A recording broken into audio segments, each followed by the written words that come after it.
কেন বৃন্দাবনে কৃষ্ণনাম নিষিদ্ধ? নন্দবাবা প্রহরীদের কঠোরভাবে বলে রেখেছিলেন কেউ যেন কৃষ্ণনাম মুখে না আনে, কারণ গোপীরা যদি কৃষ্ণের নাম শুনতেন তবে বিরহে এতটাই ব্যাকুল হয়ে পড়তেন যে স্বাভাবিক থাকা অসম্ভব হয়ে যেত। রাধারানীর সামনে কেউ যদি কৃষ্ণনাম উচ্চারণ করত তবে তিনি দিনের পর দিন মূর্ছিত হয়ে পড়ে থাকতেন। প্রেমের এই স্তরে প্রিয়তমের নাম আনন্দ আনে না, বরং জাগিয়ে তোলে অসহনীয় বিরহ বেদনা। তাই বৃন্দাবনে কৃষ্ণ নামের বদলে উচ্চারিত হতো রাধে রাধে।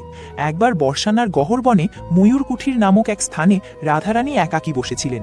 এই বন তিনি নিজেই পছন্দ করেছিলেন, এক একটি গাছ নিজের হাতে রোপণ করেছিলেন। সেই নিভৃত স্থানে বসে তিনি মনে মনে কিছু জপ করছিলেন।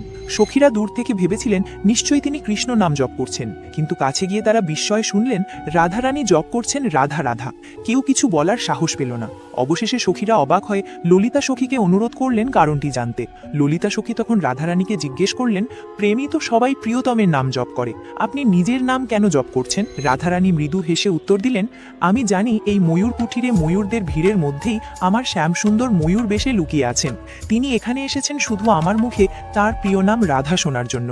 আমি যদি কৃষ্ণ বলি তবে আমি সুখ পাব, কিন্তু আমি যদি রাধা বলি তবে আমার প্রিয়তম সুখ পাবেন, আর প্রিয়তমের সুখেই আমার আসল সুখ।